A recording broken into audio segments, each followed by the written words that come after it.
nanya sama saya, Kak Heni, apa sih batasan dalam pacaran yang kudus? Sebenarnya saya berpikir mereka bukan mau belajar, tapi beberapa dari mereka itu ingin minta izin, membenarkan diri, mencari pembelaan. Mereka tanya, ciuman boleh nggak? Well, ini batasan pacaran dalam kekudusan. Yang pertama sopan, yang kedua ada nilai penghargaan, dan yang ketiga tidak saling merusak atau menjatuhkan. Ini saran saya buat anak-anak muda. Anda mau hidup dalam kekudusan?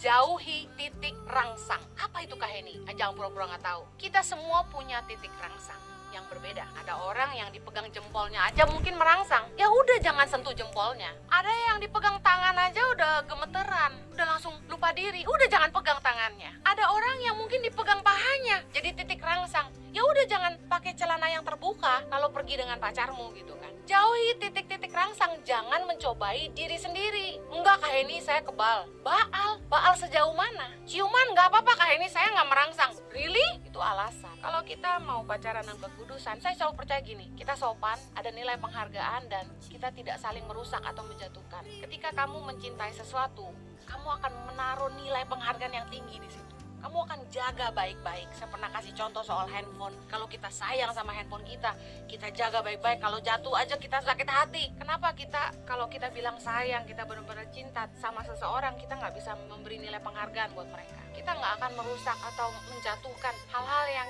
sangat berharga buat kita. Kalau Anda punya jam tangan yang mahal, kalau Anda sayang sama jam tangan itu, Anda tahu jam tangan itu punya nilai, Anda beli dengan harga yang mahal, Anda nggak mungkin banting-banting itu kan. Kalau kita memang sayang, kita betul cinta, kita akan jaga, kita tidak akan merusak dan kita tidak akan menjatuhkan. Jangan pacaran dengan cara-cara dunia. Amsal 9 ayat 17 bilang ini, air curian, manis, dan roti yang dimakan dengan sembunyi-sembunyi, lezat rasanya. Segala sesuatu yang nggak halal itu rasanya memang menggoda. Tapi dengar, jangan sampai kita nggak tahu ayat lanjutannya. Tetapi orang itu tidak tahu bahwa di sana ada arwah-arwah dan bahwa orang-orang yang diundangnya ada di dalam dunia orang mati. Bicara soal hidup dalam dosa, ujungnya itu maut. Dunia selalu menghalalkan yang najis. Prinsip dunia berbeda dengan kita. Buat mereka hal-hal yang cabul itu biasa, tapi harusnya kita ngerti itu salah. Hal-hal yang cabul bukan hiburan buat kita, itu dosa. Jangan menghalalkan apa yang tidak halal. Air curian manis, roti yang dimakan dengan sembunyi-sembunyi lezat rasanya. Heran, orang itu lebih nafsu kalau itu masih belum sah gitu ya. Masih pacaran itu kayaknya lebih hot gitu. Tapi setelah nikah, tahukah Anda? Dengar baik anak-anak muda yang belum nikah. Orang-orang yang sudah menikah, hari ini keluhannya berbeda. Istrinya males diajak yang asik-asik, ngerti kan? Kenapa kok bisa gitu? Giliran udah halal, malas. Tapi giliran belum halal, semangat. Dosa selalu menggiurkan daging kita. Anda yang harus belajar menguasai diri Anda. Kalau kita ikut Tuhan, jangan lagi pacaran dengan gaya dunia. Kita harus beda. Kalau Anda sama teman-temanmu yang dunia gak ada bedanya, ada yang salah. Lu udah diapain aja pacar lu? Oh, gua sih udah begini.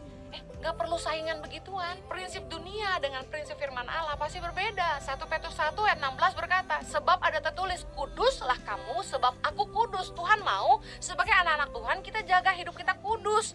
Kita adalah bait Roh Kudus. Tapi cara-cara dunia jelas berbeda. Free sex dianggap biasa, kumpul kebo itu normal, prom night menjadi ajang melepas keperawanan dan keperjakaan. Hei, itu budaya mana? Budaya dunia. Kita tidak perlu ikut-ikutan seperti mereka. Ada yang bilang gini, mumpung masih muda lah ya, Anda cuma hidup sekali, dibilang puas-puasin aja. Selalu ada harga bayar dari semua tindakan kita. Bakal nyesel nggak besok-besok? Jangan bangun sesuatu yang nggak ada ujungnya, jangan bangun yang nggak ada hasilnya. Dan kalau Anda tahu bahwa apa yang Anda kerjakan itu ujungnya cuma sia-sia, menyesatkan Anda, merusak masa muda Anda. Apaan hamil di luar nikah biasa? Nggak biasa, ada tanggung jawabnya. Berapa banyak hari ini anak muda yang sudah nggak punya keperawanan, mereka merasa hidupnya nggak berharga. Ya udahlah, sembarang sama siapa aja. Nggak sedikit yang tanya sama saya, Kak Heni, saya sudah nggak perawan, masih ada nggak yang mau sama saya? Nilai hidup menjadi rusak karena engkau tidak jaga masa mudamu. Jangan bilang mumpung masih muda. Justru saya mau bilang gini, mumpung masih muda, kerjalah sungguh-sungguh, bangun hidupmu. Kenapa nggak pensiun muda?